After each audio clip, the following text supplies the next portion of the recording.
Everybody, this is Marshall Lee of DonkeyJawProjects.com, and today we have a special guest. But before we get to that, I wanted to talk real quick. Now, the thing is we are in this comic book world right now, and there's a lot of people. There's people saying kind of doomsday scenarios. There's people doing all kinds of things. Some say, things are going pretty good. Everybody's got different opinions, but the thing is no matter what's happening, it seems like the state of the comic book industry is evolving. And basically, what I wanted to do was talk about what we can do now that we see the changes happening. What can we do? So I brought on a friend here to talk about that with me, Mr. Peter Simeti. What's up, Peter? How you doing? Hey, Marshall. How's it going, man? Really appreciate you having me on. Absolutely. And if people don't know who you are, which I know a lot of my people who watch my show do know who you are, but if they don't know, who are you? What do you do? And where can people find you? So I'm the publisher and founder of Alterna Comics. I'm also the writer of The Chair. I did everything but pencil it. Kevin Christensen penciled it. And The Chair got adapted into a film. It's Roddy Piper's last film, too, before he passed away. But mostly for the past, I'd say, Alterna's been around since 2006. So about 13, going on 14 years, I've been running Alterna Comics. And we've been doing a lot of great stuff lately. Past 2 years, we've had newsprint comics come out. For those of you that don't know, we've got them as low as 99 cents. Average price is $1.50. And again, they're on newsprint, but they still look fabulous. I think so. Absolutely. They look great. Yeah. I was doing a video just the other day, and I was showing people some examples of how to draw comics and stuff. And I couldn't get the glare to go away on the one comic I was showing the example to, and I'm like moving it all over the place, and it just wouldn't go away. Following you around, yeah. No matter what I did, yeah. So I definitely, it's funny because I've always loved newsprint. I've always imagined that I wish I could do my comics in newsprint even before you came along, but everybody would say, it's too expensive, you can't do that anymore, blah, blah, blah. And, I never thought of this idea being a problem so much, but now I realize it totally is. And either way, I like all kinds of different comics, but I definitely love newsprint. And now that the light has been turned on, and I know that it's not so expensive to do it, I'm happy that that opportunity is now available. So I was just curious, what kind of got you kind of to decide to kind of go the newsprint route originally? Originally, what's funny about it is I wanted to have comics on newsprint since the very beginning. There's a forum, I don't know if you guys know, you probably all do, Digital Webbing has a forum, digitalwebbing.com. Mm-hmm. It used to have a great talent search on there. It used to have a lot of people talking. This is before Twitter, before Facebook. And it's an old post of me back in the day wondering, is there anybody still printing their comics on newsprint? Anybody know a newsprint printer? And I didn't know where to look or who to talk to or anything like that, but everybody kept saying the same things to me that they were saying to you. You can't do it anymore. It's too expensive. You got to do like 20 or 30,000 of these to get it even relatively affordable. So it just kind of seemed like, I guess this isn't going to happen. So because of that, and because of the fact that creators also have day jobs or whatever else with their production schedule, we decided instead to put out graphic novels, and just kind of focus on that. And this way someone could put out one graphic novel a year and not have to be subjected to the monthly grind or the bi-monthly grind of putting out single issues. So we did that for about 10, 11 years or so. And every year, though, I'd still search and see if I could find a newsprint printer. And every year would be the same post, of my post. That would be the first thing coming up every time. No one else seemed to care anymore. It seemed to just disappear. And then about, I say 2014, 2015, I'm noticing the graphic novel market start to plateau, start to stagnate a bit, and in some ways decline. So I figured we got to get out of this. We gotta figure out how to do something, because right now we're just really doing graphic novels, and the market's getting flooded, and sales are just kind of flatlining because of it. So I knew we had to do affordable single issues. We had to get out there again. We had a whole catalog too of books like The Chair, Mother Russia, Trespasser. A whole bunch of our first wave of newsprint books were graphic novels originally for years. So I figured we could use that, test the waters. Maybe it opens it up to a whole new audience. Who knows? We'll see. But we have to get these affordable, because I can't justify putting out $5 issues or $4 issues and think that, yeah, someone's gonna want these, based on the fact that, it's Alterna. We've got creators that are relatively unknown. I want people to not look at it and go, yeah, it looks decent, but for $4 or $5 an issue, I can get like this other one with people I know, creators I'm familiar with, characters I'm familiar with. So I wanted to deter people from having that first thought of, well, the money is a factor. I don't want money to ever be a factor with that. I want it to be an impulse buy of, does the book look good to you and you want to get it? And not only do you want to get that issue, but you want to get a bunch of other issues, and you want to continue with the series. So in order to do that, we have to get the price point down. So I was talking to Randy Bishop about newsprint comics one day. I just kind of mentioned it again, this time on Facebook. And he had said he's kind of using a newsprint printer. They publish newspapers, they print newspapers and catalogs and all that kind of stuff too. And at first I'm like, yeah, is he sure he's using what he's using? So he sent me a sample, and he was using newsprint. It's actually it's literally newsprint for newspapers. So I wanted a better quality stock, but it got me thinking, okay, he found this printer. Let me see what's up with this printer and what they're all about. And what it was is that you have to use a web press printer. You can't use an offset printer. If you use an offset printer, you can't have paper stock that thin. So newsprint's not an option. So that's where I was going wrong for all those years, because it's a completely different printer. And whether no one knew or no one wanted to tell me, that's the biggest problem. Because as soon as I looked for web press printers, they're everywhere. We've already been through, I think, almost 4 of them. Technically, wow. I've had quotes from about 9 to 10 of them. So we've already used a whole bunch of them. We're on to our newest one now, which I'm most it's a good combination of good paper stock, good printing quality, and then really affordable. So it's kind of funny, once you know that one little thing, right? All of a sudden it turns into the whole thing unlocks. And now we've been doing the newsprint since 2017, and it's taken off for us. It's incredible. Yeah, it's awesome. And I love how, you often say, it's like, okay, so it's too expensive to print on newsprint, right? Well, what about this thing that I just got in the mail these things that I throw away every day that come in? Like, it's so true. That's what I always thought. I'm like, why is there auto trader there in every store for free, but I can't print a comic on newsprint anymore? Like, it doesn't make sense. So one thing I really wanted to get into, though, was kind of the state of the comic book industry. And I'm not trying to get into all the weird negative stuff, but I just want to talk about, there's a lot of different things that people say. Some say it's, it's going down the tubes, there's no, it's dead or dying.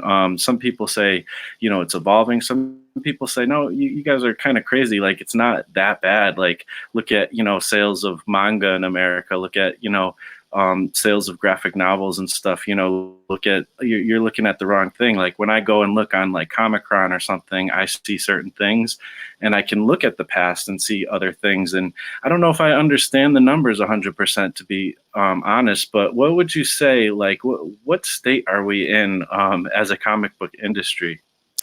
I think people like to cherry pick right now. So if you really want to believe that the comic industry is doing amazingly, you're going to cherry pick at all the real big success stories. And then if you really want to say that the comic industry is doing really bad and it's on the outs and it's going to be dead and gone in a year, you're going to cherry pick and find all the worst case scenarios, But you got to have it's always the same thing. The truth is somewhere in the middle. So the average of the comic industry as a whole is absolutely on decline. It's not at the point of no return just yet. It's definitely going on a downward trend, and there's definitely things that can still be done.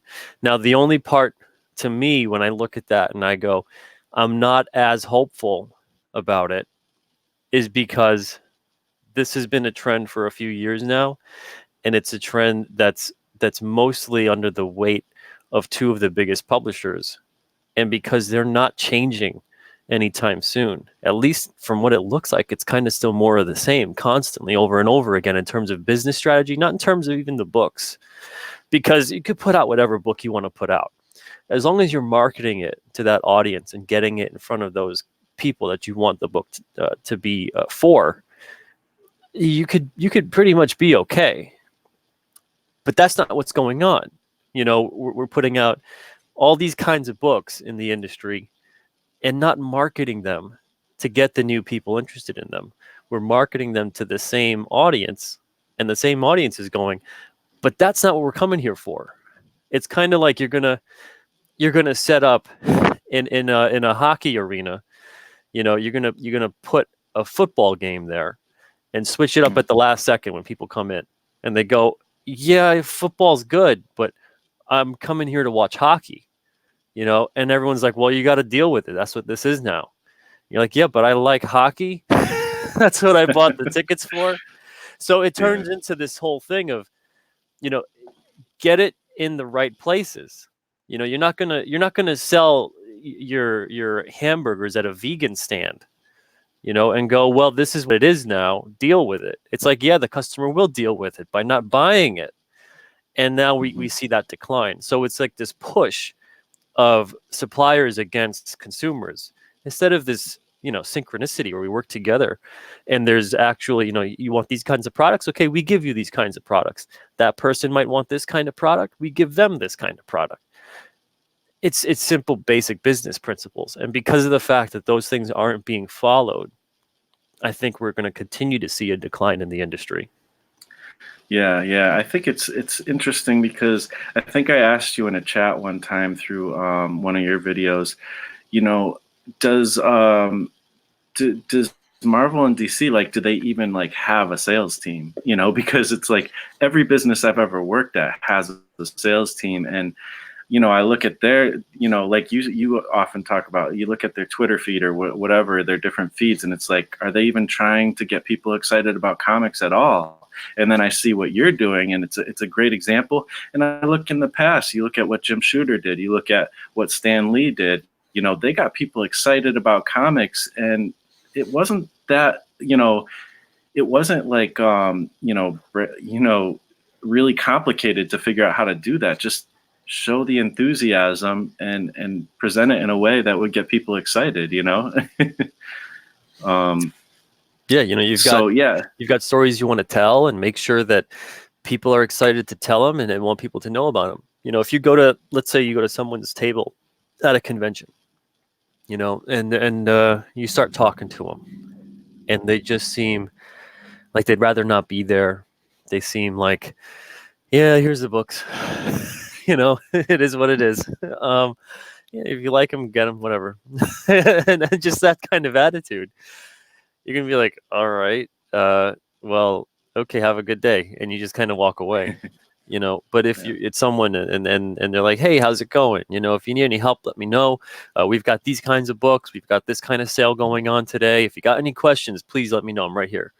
If you just do that kind of difference in your energy level, in your enthusiasm, in the excitement to not only have, your books being shown, they're there, you're here for them, but also show that, hey, let's have a conversation too.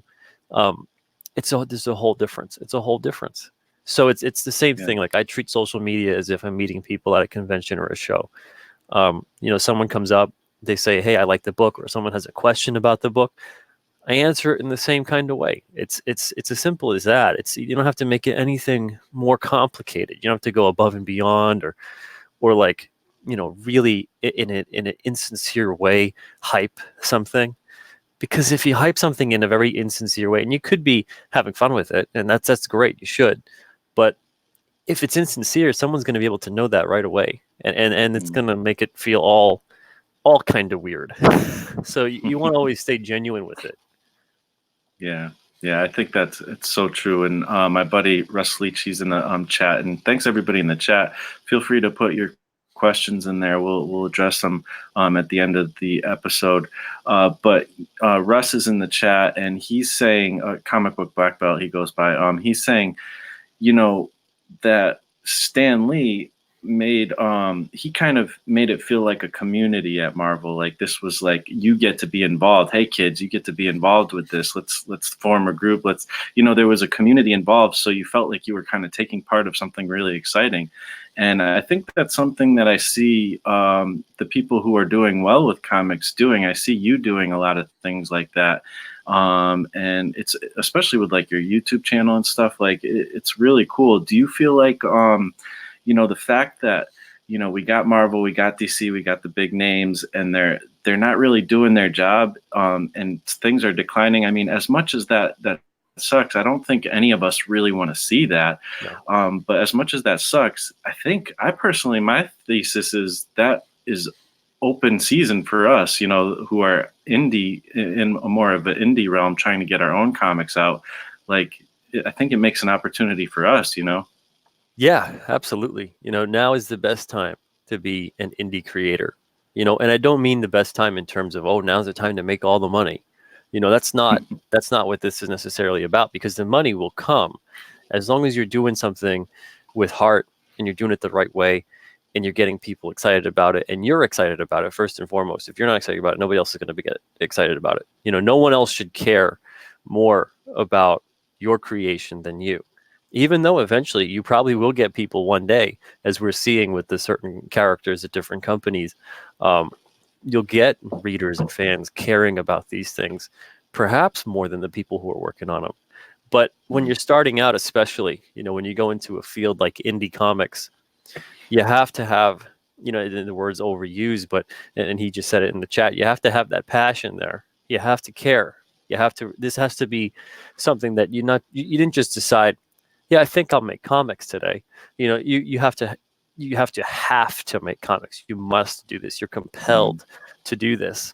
If you can come up with all these quantifiable reasons as to why you're entering a field like comics or creating things, I can't come up with a reason of what makes me want to draw, what makes me want to create comics, what makes me love comics. Yeah, I can come up with, I like the art, I like stories, I like whatever, but it's like, yeah, but what makes you want to make them? What makes you want those things out in the world? What makes you think that they should be out in the world?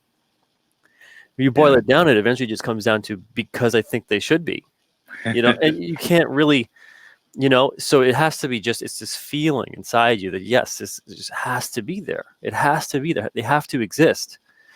So if you don't have that kind of passion in you, it makes this kind of feel, any road bump, any kind of obstacle in your path, it's going to tear you down. You're going to live and die by criticism and praise. And if you're in a creative field and you're that thin-skinned, where, you only want to accept the applause, the compliments, the praise, and then you start to go, well, the criticisms they don't mean anything. They're not real. They're not real people, or they're awful people. You start to kind of justify these things in irrational ways, instead of just saying, the criticism, it is what it is. People all have opinions. And the praise, that's great. That's awesome that people are enjoying it. But you keep doing your thing. You don't fall too heavily into one side, essentially believing your own hype, or basing yourself completely off of the fact that someone either loves you or hates you. Be you. You have to be you. You have to know who you are. If you don't know who you are in a creative field, it gets really bad really quick. That is so interesting. Like that, I love that you said, the thing about that, you can't really quantify it, because, it's funny, because I knew at a young age, I was, a teenager around the time when Image started, a little younger. And that was when I was already kind of into comics, but then like once I started seeing, actually it was like when the Image guys were in Marvel and stuff, that's kind of when it really struck me. But, I was reading, X-Force #1. It's a big one for me. Rob Liefeld, and just the creative energy and just literally the energy of that comic book really it excited me, and the fact that he was creating different characters and stuff excited me. And then when they went on to do Image, I was like, yes, creator own. Like, I love Spider-Man, I love these other characters, but I want to make my own characters. Like, so I got really excited, and at that point I was like, I know I want to make comics for a living. That's what I want to do. And it's a gut thing. It's like this gut reaction, and you just kind of have to do it. And even I got distracted throughout the years and got into music and stuff, and got day jobs and stuff. And I always knew I needed to still make comics, and I finally came back to it. And it was something. It's like, if you ever try to stop like making comics, you'll come to find out that a couple weeks later you'll probably start again by accident almost. Like, it's just this thing you kind of just have to do. And I actually did, literally, I used to do a podcast called the Escape Artist Podcast, and I had a lot of times where I was sitting there talking to people, contemplating like, why is it that I want to be creative or make art or make comics? And I got some answers, but like you said, it's not really quantifiable. Like, I felt like I could, even when I put my finger on some things, it was never quite it. It was just that I had to, and I love that you said that. That makes so much sense. Yeah, it really is. It's just, you just have to do it. It's a calling, it's hard to explain that. No one ever sits down, especially in a field like comics, where it isn't a get rich quick scheme, or it's not a road towards guaranteed security or money with your job. You sit there and you go, I just have to do this. I have to do this, And the thing is, once you have to do this kind of a thing, like make comics, well, everything else you can learn. You can learn how to be a better promoter, a better marketer. You can learn how to fine tune the elements of your craft and how to tell a better story, how to tell a story that appeals to more people. Making comics is the fundamental basic thing that you want to do. So everything else you learn to how to do that as a living. Otherwise, it turns into this big giant mess, and you make comics, you get really upset because no one's reading them, or you can't make a living, so you can't make comics anymore, and you can't keep doing them. So it becomes, you grow very resentful, and you grow very upset, and so put yourself down the path of going, okay, I really want to make comics, but now I got to learn all the other things. That's important. Yeah. And it takes time too to kind of figure out exactly what you want to do sometimes. But it also takes a lot of trial and error. I feel like you do a lot of things and you find out, like there was actually a point in my life where when I first started to actually be like, okay, I'm going to make comics. I made my first mini comic, and I was like second guessing myself. I'm like, do I really want to do this? This was really hard. Like, this is a tough thing to do. And again, like you said, it's not very financially, you don't go get into this for the money. But after a while, after some time, I was like, I do really still want to do it. I want to struggle to make this thing because I really enjoy it. And I found myself more and more committed throughout the years, and to the point, and I think it's important to get to this point where you find you're so committed where it's like, okay, comics doesn't make sense on paper. I want to make a career in comics. That doesn't make sense on paper, but I'm committed to it. Other people are doing it. There's some other people out there doing it. If I'm committed to it and I work hard at it every day, there's no reason why it's not possible. And I think we're lucky. We're so fortunate to be in a time where I think it's way more possible now for an indie to do it than it ever was before. There were people doing it before. You got, Dave Sims and Cerebus and all these people who were doing that back then in that realm. But it was so much harder back then, Yeah, it really, really was. That's the thing is right now, it's a great time because it is so easy, but with that ease, you also have to be aware, everyone says, oh, it levels the playing field. Okay, so we noticed this with digital comics. Once digital comics came along and it leveled the playing field for a lot of people, it kind of took away that need in some ways for a publisher or even a distributor, you could just have a digital comic. Well, now not only can you have a digital comic, but everybody else can have a digital comic. So again, you deal with the case of now you have another hurdle. You have to deal with the flooding of the market. So you have to come up with, well, what separates you from the pack? You know, and if everyone came up with their own thing, and what makes you distinct, not just your story, but what makes you, your brand, and the story distinct. Notice that's the third thing you have to worry about making distinct. First, you have to worry about you and your brand, because if you and your brand are lost in the shuffle, and all it is your story at that point, when you strip away all the other facets, this thing gets lost. It's lost in the mix. Everything else is playing catch up. So you have to worry about how are you reaching out to people first and foremost. And that's the thing, is I've always been proactive with reaching out to readers, new people, anything, just to get people aware of the comics. Whereas I find, the industry's kind of become passive a bit. We sit there and go, well, we don't have to get comics in other places. We don't have to actually engage with potential new readers. We just put the comics out and they'll find us. It's very Field of Dreams. We made the comic and they will come. And that's just not how business works. What business on earth ever sets up and they go, all right, even think about when you launch a Kickstarter or an Indiegogo, whatever. And you go, all right, I didn't do a lick of work getting this thing out there. I don't tell anyone about it. I'm not going to tell anyone about it. And I'm going to meet my goal. That would be the craziest plan to have if you're launching a crowdfunder.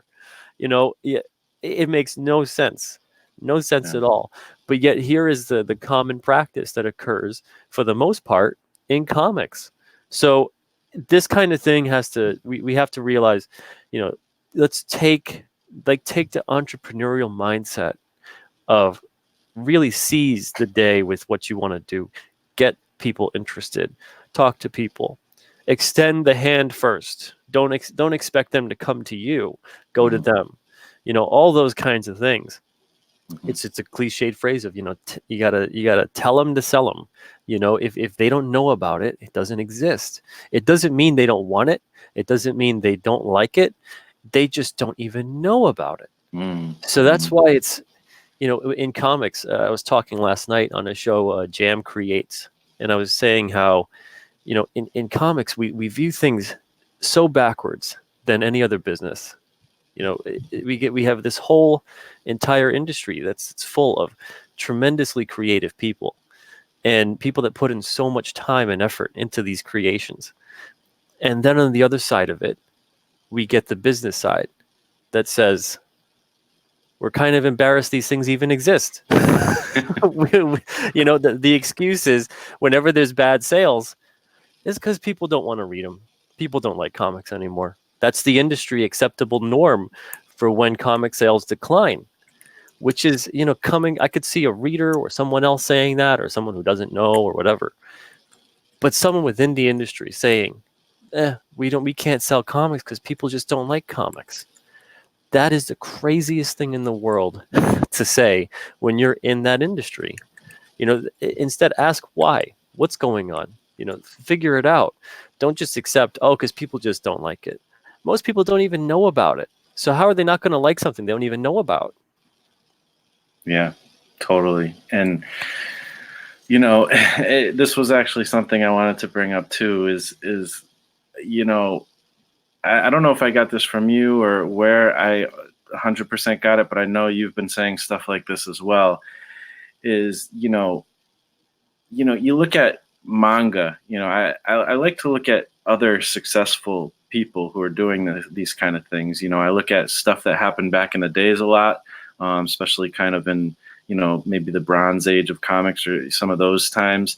And then I also look at, places like manga where comics are thriving and stuff like that. And, when you see a place, how you look at our sales and then you go and find out about how their comics are selling in Japan and even in America, how Japanese comics are selling, you're like, what is it that we're not doing quite right? And what can we learn, from them?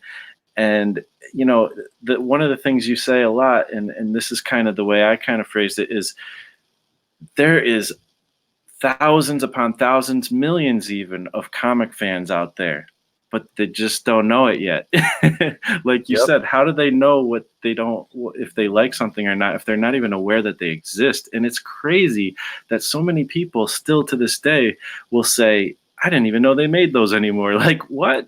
Like, Still, it's going to be 2020 in a couple of months, and still, that still happens. I still get that. Even at a convention, I've had that occur. That they still make new comics, and wow. you know, every like you'll get someone that comes up to us, especially now with the newsprint comics. That doesn't help. People will go up and they think these are vintage. They see the price, they see the newsprint, and they think, you know, oh, these must all be collectibles from a bygone era.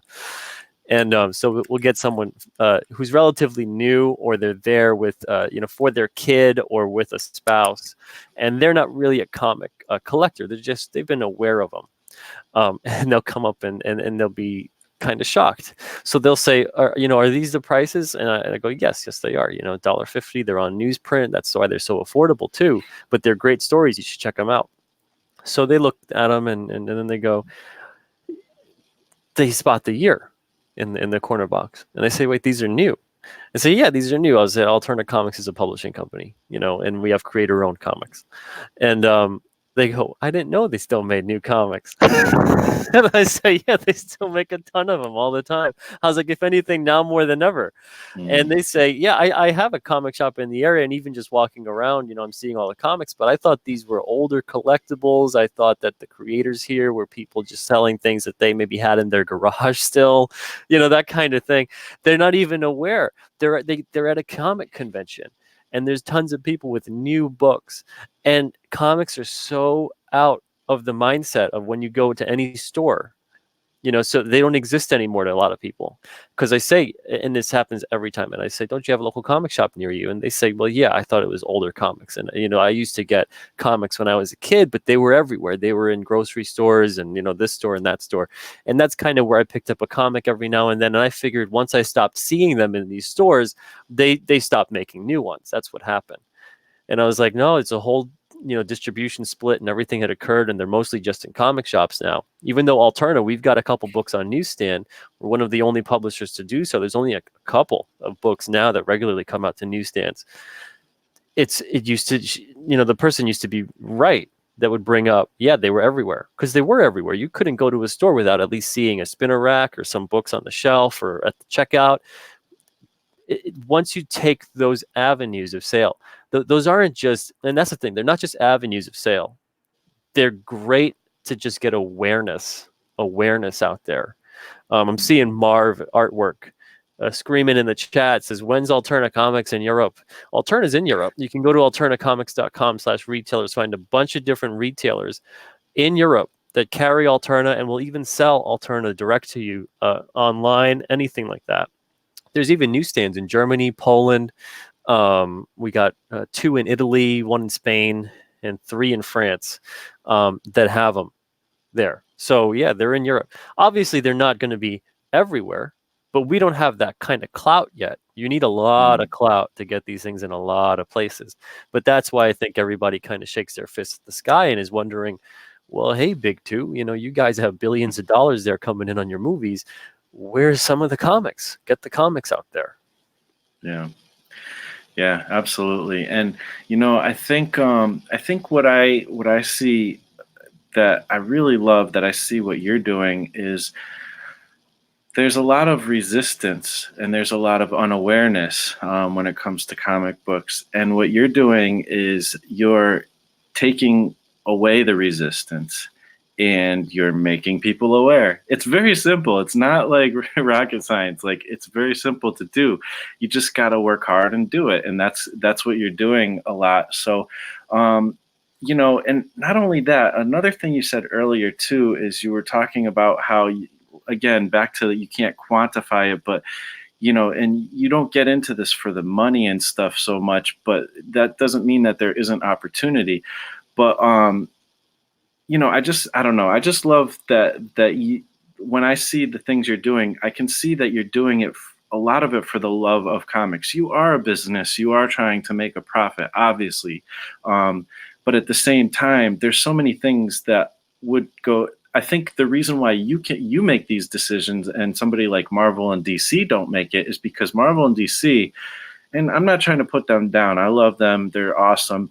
But they're a bigger company. They're a corporate company. They're looking at the bottom line. It doesn't make sense for them to go down from $5 to $2 on their comics. You know, it doesn't make sense to work with Diamond Distribution and see if we can get distribution to start working better, or maybe do their own distribution like you're starting to do, and try to, you know, once again break down that resistance. There, a lot of this resistance is really artificial, and it's based on, I hate to say something, you know, against these companies, but it's based on probably a lot of greed or just unwillingness to look in a different direction. So I love what you're doing at Alterna, and yeah, I don't know. I'm curious to hear more. You did a video recently about the Alterna distribution, and also the fact the printing program as well. I'd love to talk to you about that a little bit. Let people know, because a lot of the people who watch this are also creators. You know, you might go and research, how can I get my comic book printed? Well, there's a lot of ways to do it. There's a lot of great ways to do it. But probably hands down, especially if you like newsprint, the cheapest option and one of the best options, I would think, is the printing program that you have. Can you talk a little bit about that, and the also the Alterna distribution that you're going to be starting up? Yeah, so the printing partnership program, literally all it is creators piggybacking onto our print runs. So they get to join on board with what we're doing. They go to print the same time we print, and they can get a discounted printing price because of that, as opposed to going to a printer and getting, because anytime you do a large, you know, either offset or web press kind of printer, you're going to have a minimum, and you're going to have a bunch of them printed to start seeing considerable savings. You're always going to see savings as opposed to printing through a print on demand kind of system. But instead of having to print 2, 3, 4, 5,000, you can go in there, use our system, get that same kind of price that you would be printing at maybe 5,000 quantities, and instead print 500 quantities. And you can get a per unit price of 50 cents a unit for a 32 pager, black and white or color, doesn't matter. And that doesn't include cover. Cover is separate too. So it's the cover plus 32 pages interior. It's divisible by 8 is how these books will print. So 8, 16, 24, 32, etc. And all you have to do is just, you go to alternacomics.com/PPP. The most intensive part of the process is making sure that your text layer is separate from everything else. So it should be, your file should look like text and then one layer everything else. And that's it. That's all you need to do. And it's because we have to do different color separations and things like that to manually go in there and actually separate everything. It's going to take us a lot of time. I was going to have a per page charge for that, but it's the time that's going to do more than anything. It's not about the money. We could charge even $20 a page if someone was willing to pay it. It's the time that takes up. So it's nice and easy to do. You can do that in any program that you've got, and then you can just send us the files and you size them. We have everything on there, all the specs, everything. And even with shipping, you know, between the flat pre-press charge of $50 and shipping, you're talking about a run of 500 comics for, on average, it's about $370 when you're including shipping, cost of the comics, and the pre-press fee.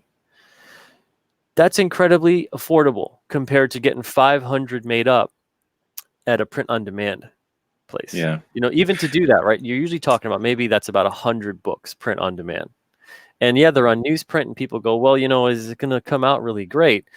So I'm going to tell you that yes, it will. And they go, well, can it handle my modern coloring? Yeah, it absolutely can. It absolutely can. So this is a book called Feast or Famine. We've got a bunch of books that look just as good too. It can absolutely handle modern coloring. Absolutely.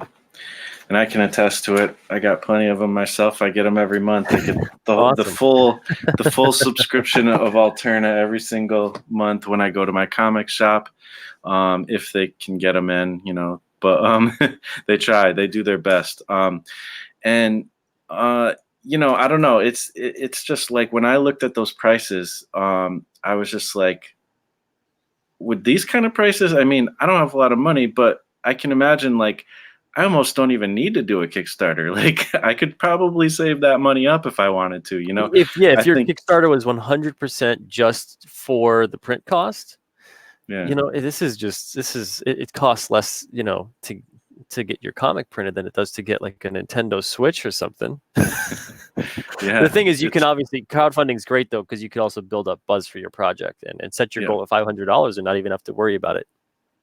Absolutely. And then also, I'm curious I want to just go briefly before we're going to get into questions real soon here. I want to just briefly hear you talk a little bit about the new distribution. And I have one question concerning that I'm not sure if I heard you say. I'm curious if the distribution will eventually at all include a newsstand in any way or not. It won't include newsstand directly through us because that would be like a sublease of our distribution through newsstand. You're more than welcome. We can provide anyone with who we use right now. We use PDG to distribute to newsstand, but newsstand is returnable. Newsstand is something where if you don't view it as this is an advertising expense, this is something that we're probably going to just break even on, and then we're going to see the benefits of it afterwards, because we see the benefit of it all the time from people seeing the books on newsstand, and then they go to our website and they order everything, or they go to the comic shop and they start ordering everything from there. Whereas newsstand, obviously, they don't have a back stock. They don't have, you know, maybe you're lucky if you can find 2 or 3 previous issues in that bundle, but they won't have the full range of titles. So newsstand always has a bit of a downside, but the biggest upside of newsstand, it has a much wider distribution. It gets in front of people who may have never, ever seen your comic before. And so that's a really great aspect, especially because on the newsstand comics, we put these kinds of ads. So you can go to your comic shop that's near you, which a bunch of people have, and that's great. But as far as alternative distribution, offering newsstand distribution as well, that's a whole set. That's a whole other system there. And most people, honestly, at this point, they're not going to be comfortable with saying, all right, you're going to probably have a 30% sell-through rate, and 70% of what you send to newsstand is going to get returned. And when I say it like that, it's because you don't get them back. They get destroyed. That's what that means, you know. So it's not a question of, you know, oh well, it's okay because I can just sell them again, you know, even if they're dinged up. No, you're not going to get them back. So if that's an acceptable loss to you, and you're in that place that you can do that, and you get them printed cheaply enough or whatever it is, but otherwise, definitely, we're not going to be having that as a main. Gotcha.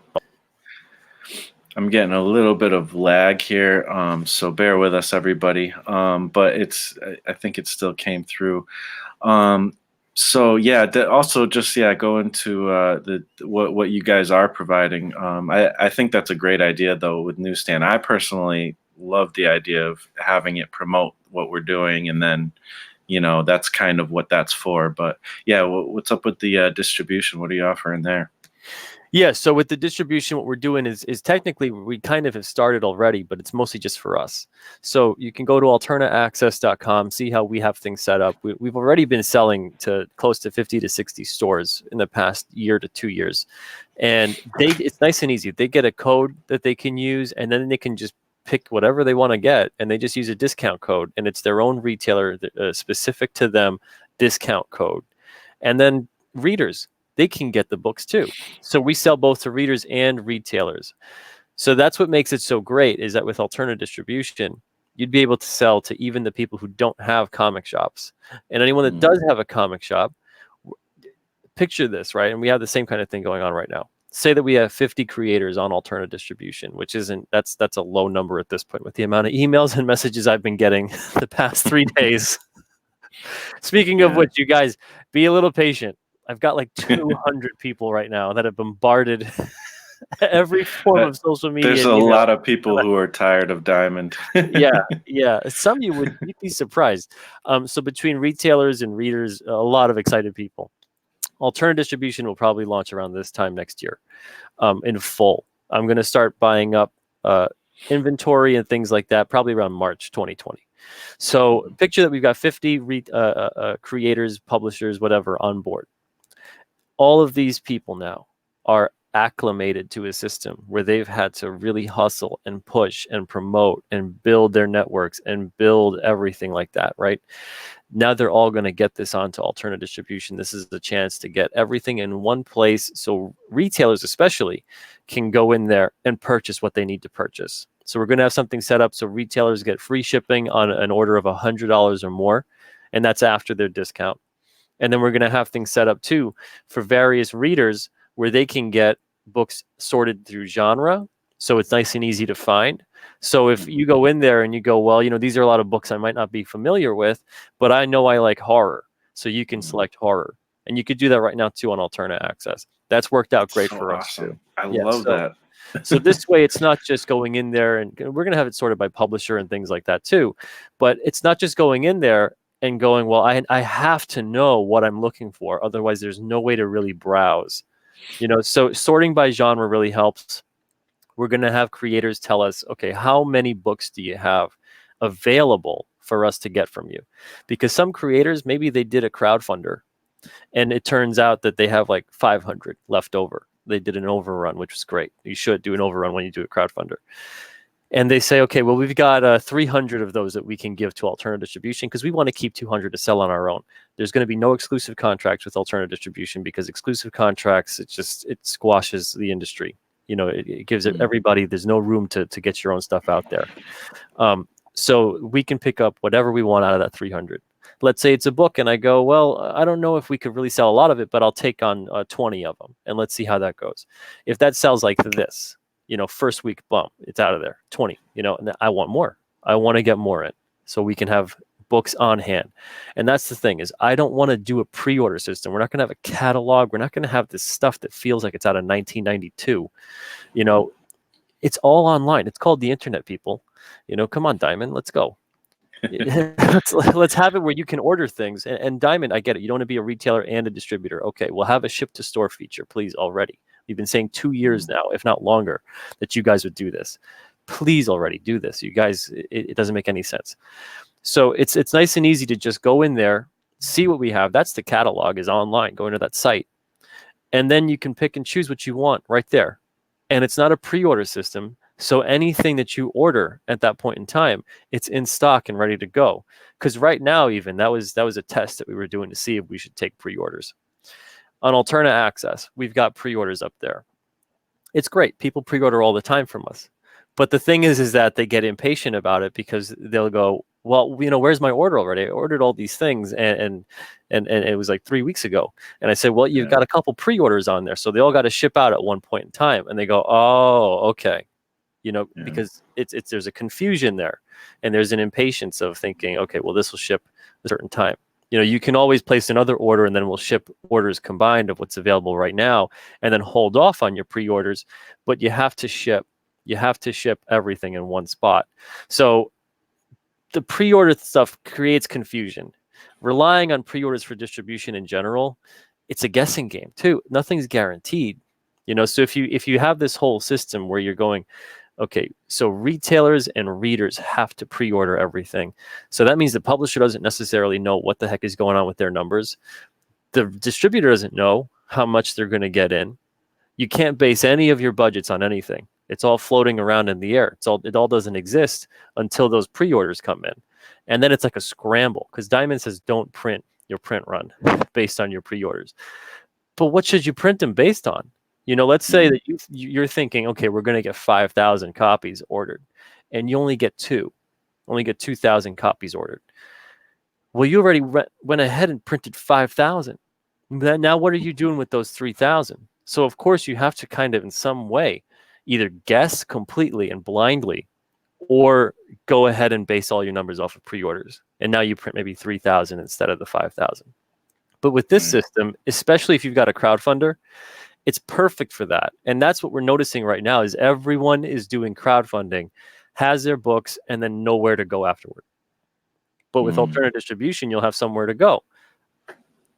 That's really awesome. I love how like there's a lot of you could go to Twitter or one of these social sites and you can just read people's pain points in comics, read the things that people are complaining, and it feels to me like that's what you at Alterna, that's what you're like answering that, like this, okay, this is the pain point, here's a solution for that every time. And it's like you're fed up with Diamond, here's a solution for that. And I think as comic creators as well, we should be thinking in that realm as well. You know, when people complain about something, that's a great opportunity. How can I help you with that? You know, be giving in that way and try to think of solutions. I do want to get to the questions now, but Sure. right before that, because there is a lot coming in, and I want to try to get to them all, at least if we can. But I also want to respect your time.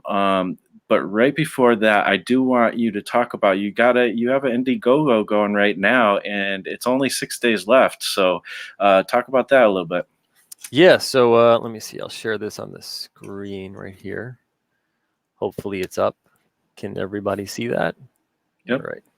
Okay, so it's Alternaween 2 Newsprint's Revenge. Right now it is at 53.28. So we hit our goal, I think yesterday morning. Awesome. We hit the $5,000 goal, which is great. This is a whole event campaign based on using our comics as trick or treats.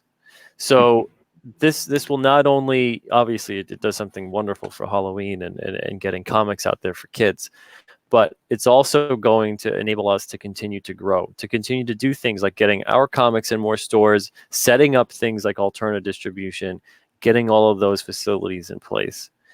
So last year's Alternaween did a really great. We had close to 500 backers. Now, some people are wondering, well, why aren't there more this year? Well, earlier in the year, we did an expansion campaign that got us into a larger storage unit center, which is about 4 times the size.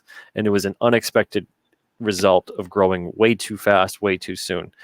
So we had to get larger print runs. We had to get more boxes and packing material in, and our storage unit was getting full really fast. So we had to grow immediately. And to take on this new cost, I figured, you know what, let's do a campaign nice and quick, and it'll be the low goal and we'll do really well. Well, we raised almost $9,000 for that campaign and had close to, I think, almost 250 backers in total. So between that campaign and this campaign, we're going to pretty much see around the same numbers as last year for Alternaween. A lot of people purchased books in the expansion campaign, specifically, again, for Halloween, because I didn't even know if we'd be able to do another Alternaween this year, depending how things kept going. So here we've got the Alternaween campaign. You can get a lot of merchandise on here that's Alterna based. We've even unlocked this shirt, this Long Box Strong shirt. And anybody knows long boxes, boy, oh boy, depending what they're filled with. If it's filled with newsprint, it's not so bad. But when it's filled with, 70-pound, 80-pound paper stock, it becomes pretty heavy pretty fast. So this has kind of been always a joke among the comic convention people whenever we go and we see them and everything. It's funny. So we just decided to make it into a shirt. Now we've also got other things on here like the Alterna calendar, which is an exclusive to this campaign. It won't be sold in stores. It won't be sold on our online store. It'll just be sold and available on this campaign. So here's the cover. It's a nice wraparound cover, and it goes from October 2019 to October 2020. And this is kind of just an example of how it'll be laid out. And we've also got beanies and hats like the one I'm wearing. You can see that. And we've got shirts on here, Team Comics and Alterna Comics 4-color shirt. It's got the CMYK stripe across it.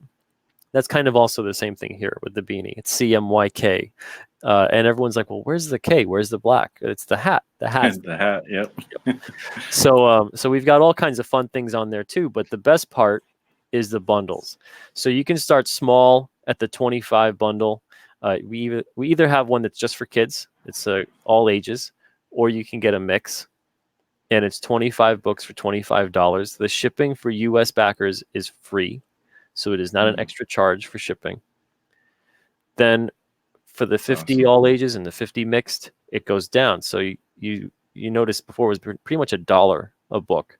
Now it goes down 50 comics for $35, and it continues to go further and further down. So we got the retailer bundle. If you're a comic retailer, you can get a stack of 100 and it's $50. We give you a slightly extra discount. We go right to the top discount immediately for the retailers. And then we've got the 100 bundle for everybody else. Again, divided kids or mixed, and it's $70 there. And then we've got the 200 for $99. That's crazy. That's so awesome. I mean, imagine, I can't imagine like being a kid and getting a comic, you know, when you go to trick or treat. Like that would have been like my favorite house.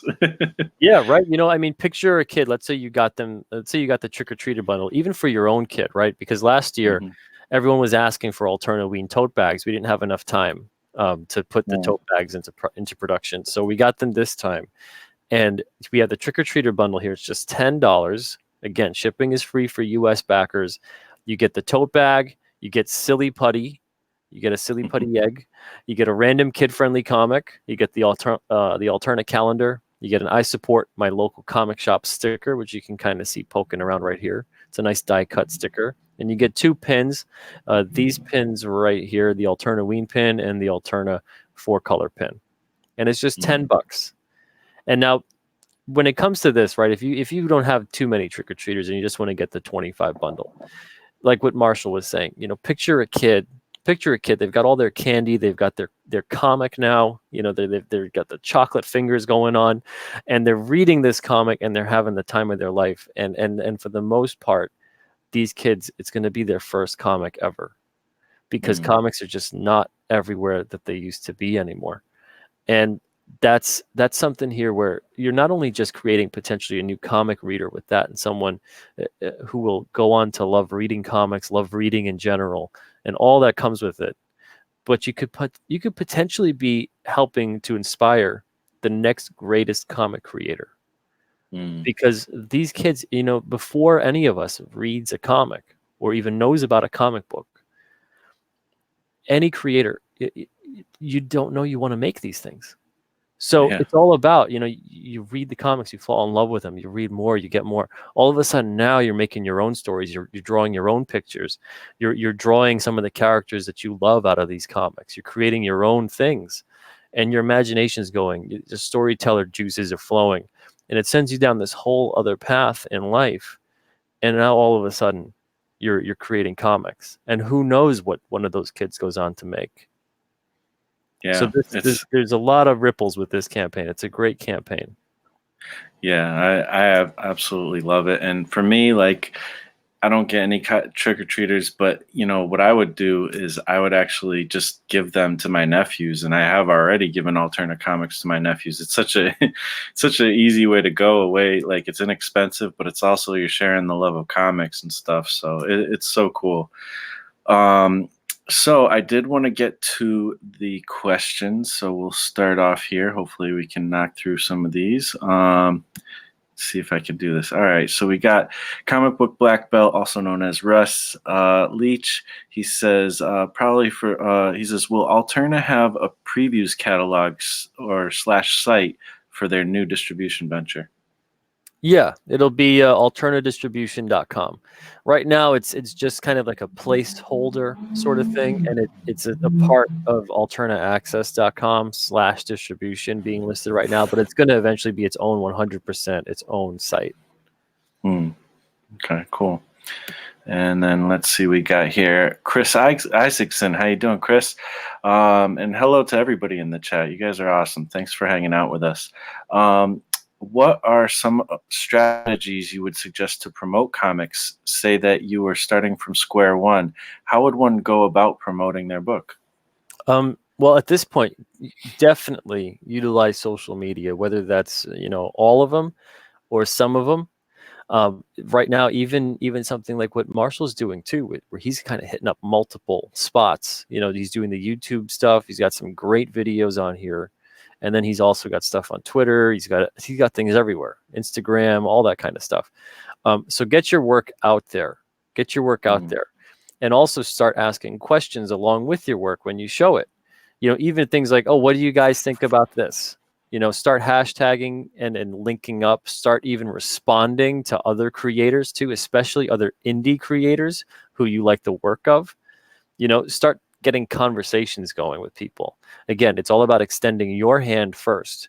When you're starting out, you want to make sure that you're the one coming across as, hey, I'm just a fan here. I appreciate what you're doing. I'm interested. And just start talking. Approach it from a genuine standpoint. Don't view it as, well, because that's the thing. People go, when they promote, they put up a link and it's always just buy. Get all my stuff, buy it now, buy it here, buy it there. And that's not necessarily promotion. That's selling. Selling is different from promotion. Promotion is all about getting people aware and getting people to know and getting a conversation going. Think about when you see a commercial on the TV or whatever, or on the internet. It's not about, you immediately go and buy that thing. Most of what that commercial is there for, if not 100% what it's there for, is to create awareness. So just having some awareness of it is already most of that battle, because now you see something again and again, or you go out in the store and you see it. Now it turns into, oh, I recognize that thing. Most of it is, well, why don't you buy this or that? Well, it's like, because I don't know about it. I've never seen it before. I have no idea what it's about, who makes it, anything. So there's that kind of wall set up. But that's what breaks down that wall, is extending yourself out there. So yeah, promote on all kinds of social media, put your art out there. If you're a writer, get a blog going, share your writing, share your experiences with writing. Even I joke with creators too, but this is I'm not just joking with this. I've seen writers do this. People go, well, I'm at a show, I'm just a writer, I don't have any art, I'm awful with art. Say, okay, well, make a writer sketch card. Write out something, that's in your book or whatever, or even some kind of a quote or some kind of a snarky, a joke, anything, and then sign it, and just have them even there for $1 a piece. Are you telling me that at this day and age, right, your favorite writer, let's say they're doing a show and they've got a whole thing of writer sketch cards, that you wouldn't pick one for a couple bucks to get that? It's something that they hand wrote that on a card and they signed it off. And I mean, that'd be awesome to have that from anyone that's just a writer, so don't view yourself as, there's nothing I could do. No, you're a writer. There's a lot you could do. I like that. That's so interesting. I didn't think of that. That's the thing, is like when you have a problem, like I find this with my YouTube channel. It's funny because like I see, there's always like all these different problems. Like, how do you do this? How do you do that? And it's like, I have those same questions, but I'm sitting here on YouTube kind of answering some of those questions. And it's like funny because it's like, I kind of have the same questions. Okay, well, don't think about this is the problem and focus on the problem. Think about, well, what are like 5 creative ways I could solve that problem, and you'll be surprised how many things you find. I love this idea with the writer. Like, what if you had like a postcard, same kind of thing, have one of your characters, the art's already there, the art's there, and you have a blank word balloon, and then that's what you could do as a writer. You could write something in that blank word balloon or whatever, I love that. It's so fun.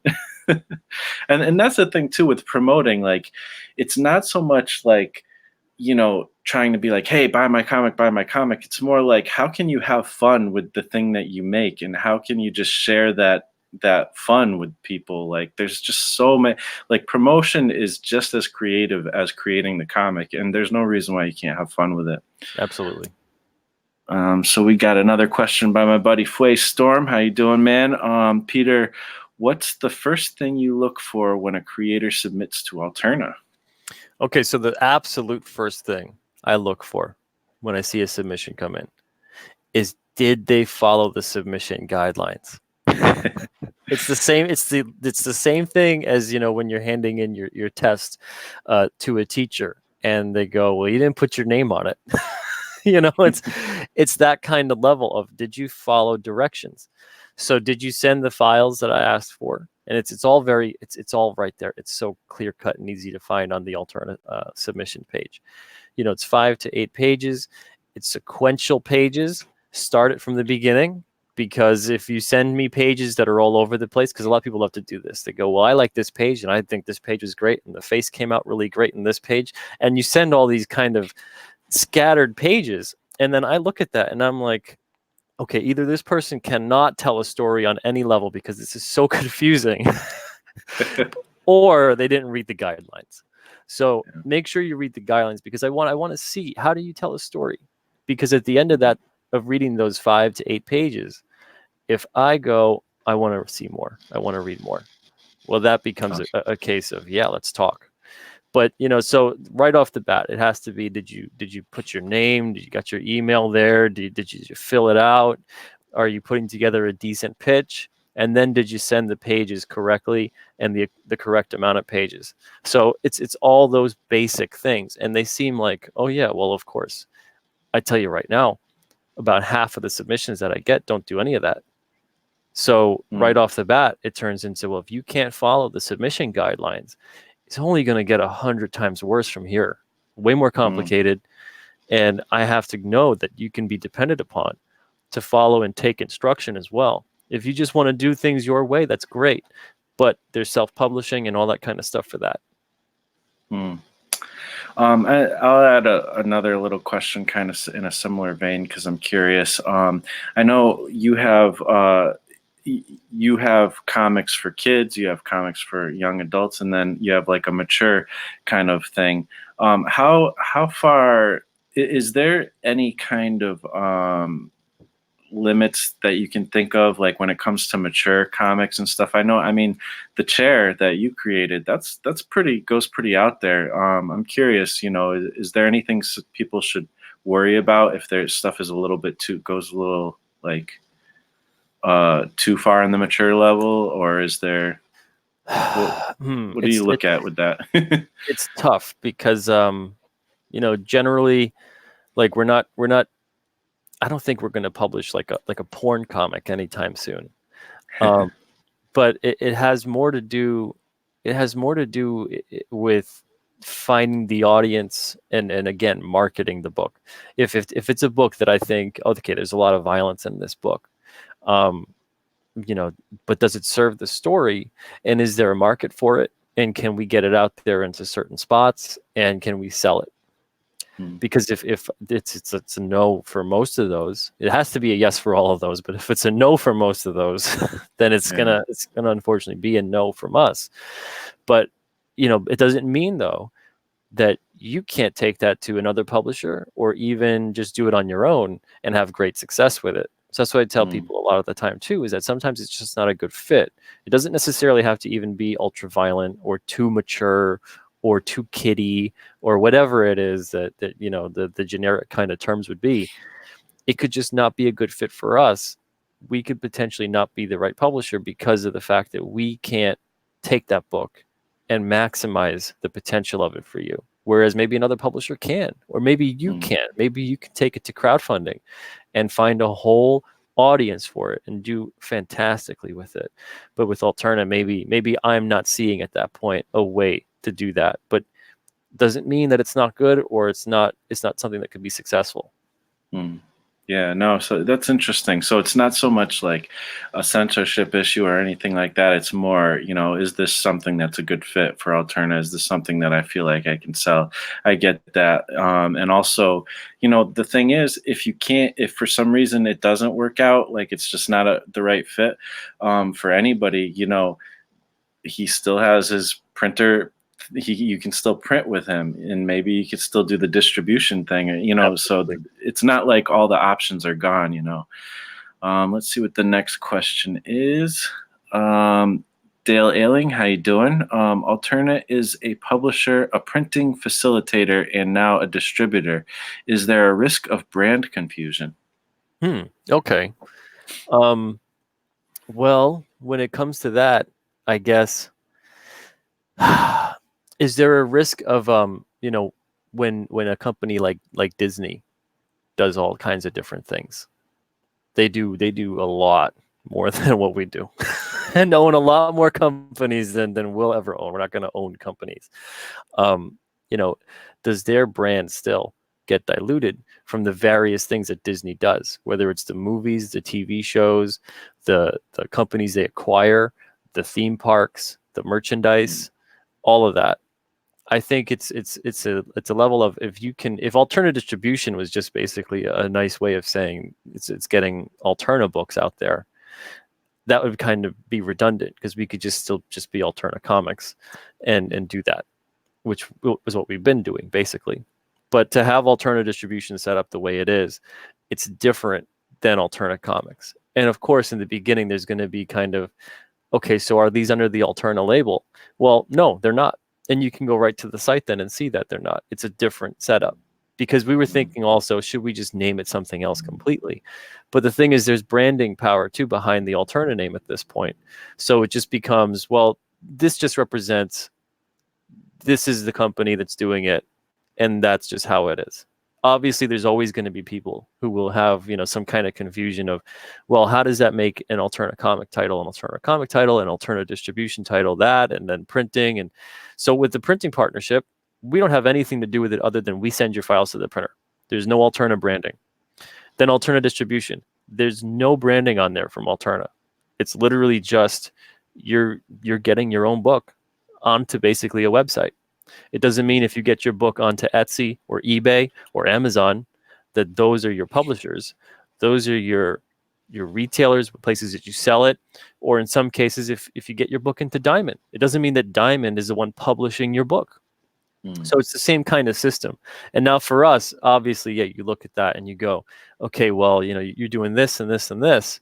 Well, is there confusion there?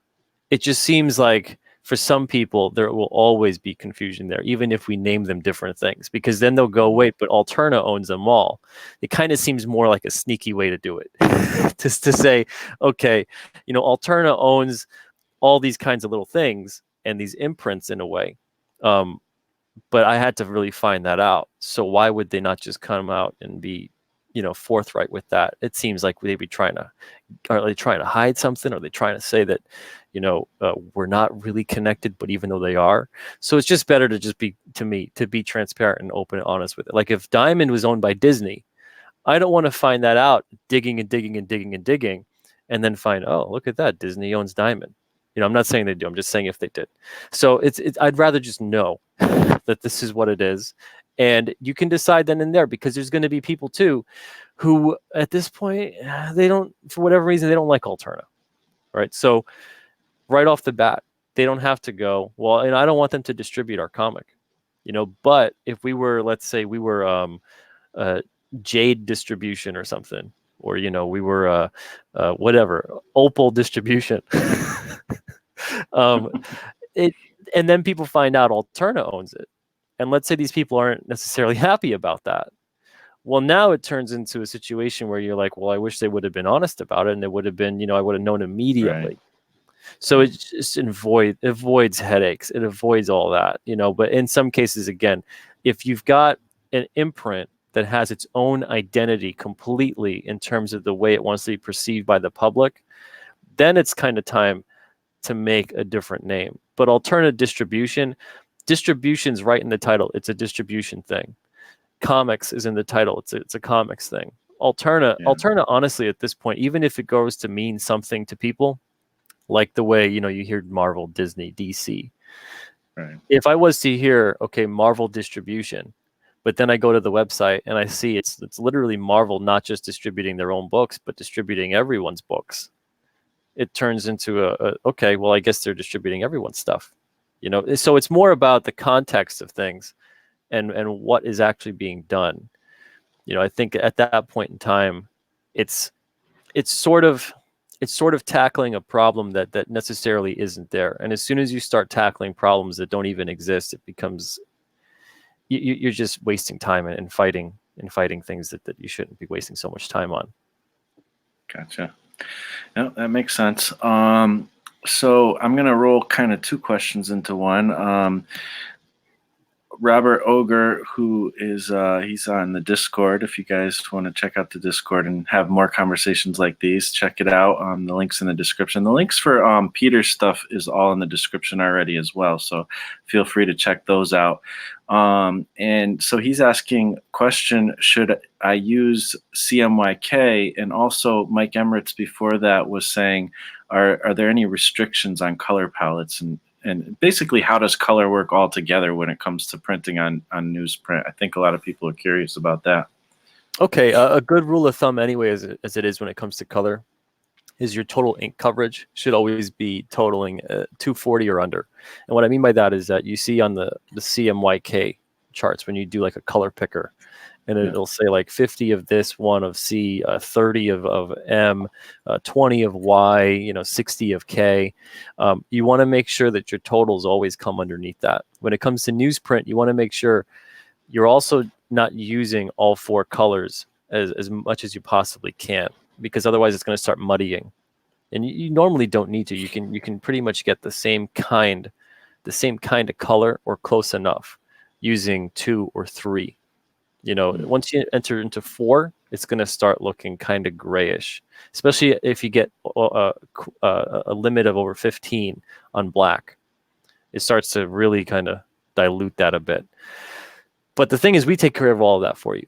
So on your end, nothing gets limited. You can do whatever you want. That's part of the pre-press procedure at Alterna when we do that on the printing partnership. We make sure all that stuff is there. Now, when it comes to CMYK, always use CMYK when you're printing. Never use RGB. Never, ever, never, ever, ever. I repeat, never, ever, ever, ever, never, ever. Yeah. Always use CMYK. Yeah, I think that's just the rule no matter what anyways. RGB's for the internet, CMYK's for print. So let's see. Here's a quick one. Mike Emirates, do you only print floppies or do you do trades as well? Yeah, we do. If anything, the first 10, 11 years, we just did trades and graphic novels, and we still do them. But at this point, if he's talking about the printing partnership program, it's just for floppies. For trades, it's a whole other system, and we use a different printer. It's still, all of our printers are US based. We could do something where we partner up with people with trades, but you're not going to have any savings really. So it's just, there's no point there. And if you want to get a trade done, the minimum you're going to have to do at that point is like 1,000. There is no, you can get a smaller amount. You just have to do the 1,000. So again, there's no savings to be had. So it doesn't make any sense for us to do that. But as far as Alterna, if you're not talking about the printing partnership, yes, we have a ton of trades and graphic novels. We're shifting a little bit over though to doing giants as opposed to going straight to trade and graphic novel though at this point. The giants are going to be 80 plus pagers at $4.99 a piece, and that's starting in November. Yeah, I'm excited about those. Russ asks, if we were to use Alterna distribution, would we need an ISBN number? Technically, no. That's the thing, is that there's a lot of shops that the barcodes at this point, and I've had this. They never used them anyways, did they? Yeah, yeah, most of them still don't. For better or worse, most of them still don't. Paula Ritchie, I'm seeing her in the chat too. She had a question for me a while ago talking about, UPC barcodes on single issues. Will that be a mandatory thing? And the thing is that for most shops, it doesn't matter. As long as you have the price on there and they're able to say, okay, well, that's the price and it's printed on there, because it should be printed on there because for legal reasons too. So they just can't just say, oh, you're making up the price. As long as you got the price, you could do that. I always recommend, if you're going to have this, an Alterna distribution should always be just a facet, just a cog, another little piece of how you're selling your comic. Don't rely on any distribution channel, any sole distribution, any retailer, just one thing of how you're selling your book. So ideally, you should be trying to look to also get into other distribution avenues too. So always go and get a UPC or an ISBN on there. It's only for your benefit and for the book's benefit in the long run, because you might not get it distributed today, but maybe you pick up distribution 2 or 3 years from now. Well, now you've already got the barcode, so you're good to go. Whereas now you got to print up a whole new batch of books that had the barcode on them, or do the dreaded thing of putting the sticker on them. Oh no. You don't want to put a sticker on the book. Nobody likes that. So you want to make sure, you know, you're future proofing your stuff, but it's not going to be a requirement. Yeah. Cool. So I want to just do a quick time check. We definitely have some more questions. How you doing on time? Let's see. I could go another 10 minutes. Another 10 minutes? All right. So unfortunately, we may or may not get to all the questions, but we're going to go until for another 10 minutes. So Van Illustration, my buddy Clay. He's my buddy Clay. How you doing, man? What's your thoughts on Free Comic Book Day? What can new creators learn and gain from events like this? Oh, man, this question is going to ride us out to the end of the show. I have a million. I'll try to do it briefly, I guess. I'll try to do it really briefly because I've got a million thoughts on Free Comic Book Day. What could be different? What could be better? What's great about it? What's not so great about it? When it comes to Free Comic Book Day, it's a giant risk. It's a giant risk. And I say that because you have to specify your price. I'm gonna have to test my Micro Machine voice as much as I can here. For those of you that are older, it's talking really, really, really fast to try to cram it as much as I can. So it's a big risk because you have to go in there saying this is the price the book is going to be, and you have to base that off of how much you think you're going to sell. And most of the books, they tend to sell 30, 40, 50,000 plus. Yeah, that's great. But now you go in there and you have to stay competitive, make sure that my book is priced really, really well so it gets on there. If you price that book at 25 cents a piece, let's say, because you think, okay, we'll sell 50 or 60,000, and it comes around that when Free Comic Book Day rolls around, you sell 20,000. Now you're looking at 50 cents a piece a book instead. Now they pay 25 cents a piece. You're paying 50 cents a piece. 25 cents times 20,000 copies, because that's a differential that you're losing. That's a big matzo ball. So you want to make sure that you're prepared for those risks and that you've been doing this for a while. To me, Free Comic Book Day, if you're a publisher that's younger than 2 years in distribution, you should not be allowed to be in, because you have no idea what your numbers are going to be. You have no idea what your audience is going to be. So that should be a caveat, and that caveat doesn't exist right now. A lot of publishers, they get in there their first year, they want to make a big splash, they go for Free Comic Book Day, they get the books in, and they go under by the end of the year because Free Comic Book Day took them out, because it didn't roll over into promotion. Wow. It didn't roll over. Every single year, there's at least one publisher dead and gone by the end of the year that went with it, because they didn't understand. It doesn't matter you got your book out there for Free Comic Book Day. It doesn't matter that it got into the hands of a lot of people at that point in time. No one knows anything you're doing. No one knows any of the books you're doing. So it matters more to utilize that as a promotional aspect and go, well, we can grow. You're not going to go, well, we got our books into the hands of 50,000 people at Free Comic Book Day. We're going to start getting, even 10,000 orders on a book. No way. You're going to get 500 to 2,000 orders on a book. You're going to get around that much. If you're not a big name, if you're just a new company, that kind of a thing. So you want to make sure you go into it understanding what your worst case scenario looks like, and is that something you're comfortable with? So Free Comic Book Day could be good, it could be bad. For stores, I'd love to see Free Comic Book Day be something that, and I wish they were allowed, in some cases they're not allowed, to be able to do things like say, we're not going to get the new Free Comic Book Day books in because we have to pay for them, we have to do all this and whatever. But we've got a ton of books on hand we want to just give away on the day. We want to still be part of Free Comic Book Day. A lot of stores, you can't do that right now. You have to buy into the program. If you don't buy into the program, there have been cases where they're not so nice to you when you decide to market your store as partaking in Free Comic Book Day. So I would love to see the industry understand that there's already a ton of books in that store that they would love to get rid of. And they would love to have them there for Free Comic Book Day and be a part of the event. They shouldn't have to buy into the event to be a part of the event. So there's a couple things that I love, I don't love, things that could be different about it. Okay, gotcha. That's interesting. Definitely some things I hadn't thought of before. My buddy Yanimal here, how you doing, man? He says, what comic book is Peter himself excited about right now? I'm excited right now about, we've got a couple at Alterna Red Koi and Gods and Gears. I'm Yes. really Oh, excited those about two, I those. can't wait for both of those. Yeah, those are going to be great. Red Koi is it's like a samurai fantasy adventure, a little bit dark too, because there's some horror elements in there. By Tyler Wentland, Nick Welch, and Wes Loker.